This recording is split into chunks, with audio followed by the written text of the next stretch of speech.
D'accord, chers amis, bonjour. Parachat Vaishlar, j'ai un super vort à vous dire sur la paracha. D'accord? Vous êtes prêts? On voit que dans notre paracha, Yaakov va lutter contre un homme. Le verset va lui dire, va lutter contre un homme. C'était qui cet homme-là, vous savez? C'était l'ange d'Ésav. Chaque nation, il a un ange qui lui est préposé.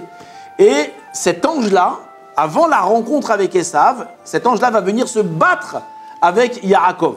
D'accord? Maintenant, qui est cet ange-là? À part être l'ange d'Ésav, qu'est-ce qu'il est? Alors, Chazal, ils nous disent que c'est aussi le Samer même, d'accord, l'ange du mal, c'est aussi le Yetzer Hara. Et à la fin de la lutte, qu'est-ce qui va se passer? L'ange va frapper la cuisse et va blesser. Qui va blesser? Il va blesser Yaakov. Où est-ce qu'il va le blesser? Il va le blesser à la hanche, à la cuisse. Le verset continue et dit, et de là, c'est pour ça que nous autres juifs n'avons pas le droit de manger le nerf sciatique, le guide anaché en hébreu. D'accord? La question que je vous pose, pourquoi n'avons-nous pas le droit, nous autres, descendants de Yaakov, de manger le guide anaché? Quel rapport? Alors la réponse est toute simple, qu'en réalité, d'accord, cette chose-là qu'il a fait, le Yetzer Hara, sur Yaakov, il ne l'a pas fait seulement sur Yaakov, il l'a fait sur Yaakov, il l'a fait sur la descendance. Ça veut dire que nous aussi avons été frappés de cette blessure-là. Maintenant, le Zohar nous explique, c'est quelle blessure? Qu'est-ce qu'il lui a fait en réalité? Qu'est-ce qu'il lui a fait? Vous savez ce qu'il lui a fait? Le Zohar, il lui dit, en le frappant, il a entré en lui ce qu'on appelle la Zouama. La Zouama, c'est quoi? De la souillure du mal. Ça veut dire qu'il a mis dans le Ham Israël, il a enfoui, pas enfoui, c'est pas le mot, il a mis dans le Ham Israël de quoi? Cette souillure du mal. Et donc c'est pour ça que nous autres avons cette tendance au mal. D'accord? Vous allez me dire, le Yetzer Hara, on l'avait déjà avant nous. C'est vrai, peut-être qu'ici, il y a eu une régénération du mal. Et donc, nous, pourquoi sommes-nous attirés vers le mal? À cause de quoi? À cause de ce coup que Yaakov a reçu donc de l'ange. La question qu'on pose, écoutez, c'est une vraie question. Je vous la fais très courte parce qu'en réalité, c'est toute une sira entière. Mais on voit que la Gemara nous dit que ce guide anaché, ce nerf sciatique, en réalité, il n'a aucun goût. Vous le mangez, c'est comme du bois. Il n'a pas de goût. D'accord? La question qu'on pose, c'est une vraie question. Pourquoi, dans ces cas-là, l'ange, quand il a frappé Ésav, il a rentré cette souillure-là, il n'a pas mis un goût dedans? Pourquoi il a laissé neutre? Elle est restée sans goût. Comprenez la question? La réponse, elle est incroyable. Non, c'est pas pour qu'on en ait envie d'en manger. Ouais, pas qu'on a envie d'en manger. La réponse, elle est incroyable.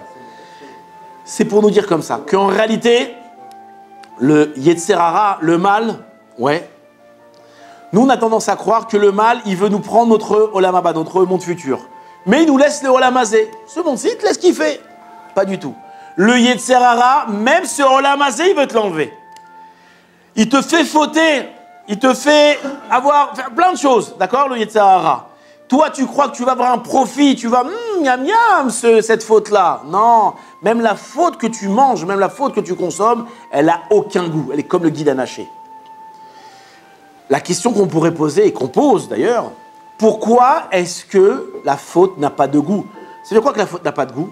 Qu'en réalité, un homme, lorsqu'il faute, il croit qu'il est heureux, il s'est acheté une grosse voiture, il s'est acheté une grosse maison, il s'est marié avec je sais pas qui, d'accord, il fait toutes sortes de choses, il croit qu'il est heureux. En réalité, c'est pas du bonheur, c'est quoi? C'est du kiff. Non, on parle de quelqu'un qui est dans le mal.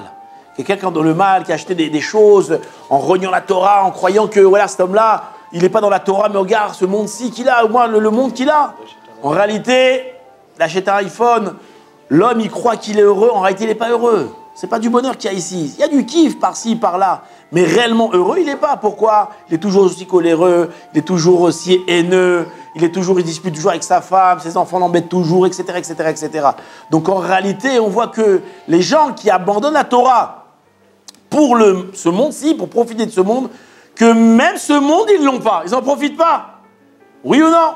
On n'a qu'à ouvrir les yeux pour voir la chose, pour voir ça. La question qu'on pose, c'est pourquoi? Le Yetzer Hara, il n'est pas sympa. Si tu nous prends notre Olam Haba, donne-nous au moins le Olam Hazé qu'on kiffe dans ce monde. Oui ou non? Ouais. La réponse, elle est non, le Yetzer Hara, il veut te faire perdre aussi ce Olam Hazé. Vous savez pourquoi? Parce qu'en réalité, dans ce monde-là, il a été créé. Regardez la phrase qui dit le Rav ici, la shpiat tova la Adam, afin de déverser sur l'homme des bonnes choses. Dans ce monde, il y a beaucoup de bonnes choses. Oui, il y a beaucoup, beaucoup de bonnes choses. Et ces bonnes choses, en réalité, sont une aide pour toi à grandir dans la crainte du ciel, à grandir dans la vodat Hachem. Il y a beaucoup de choses. Rien que le fait d'observer la nature, d'observer le monde, c'est quelque chose que naturellement devrait m'apporter une croyance en Dieu, d'accord? À me renforcer en Dieu. Qu'est-ce qu'il veut le Yetzirah? Il dit, si je lui donne le Olamazé, ce monde-ci, à cet impie-là, qu'est-ce qu'il va faire avec le temps? Il va faire tchouva. Et je veux pas, moi, qu'il fasse tchouva, parce que si je lui donner ce monde-ci, c'est quoi aussi? C'est lui donner la plénitude, la tranquillité, d'accord? Lui enlever l'anxiété, lui enlever tous ces problèmes-là. Mais si un homme, tu lui enlèves tous ces problèmes-là, qu'est-ce qu'il fait à la fin?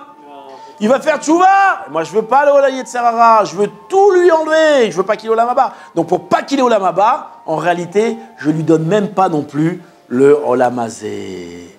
Terrible.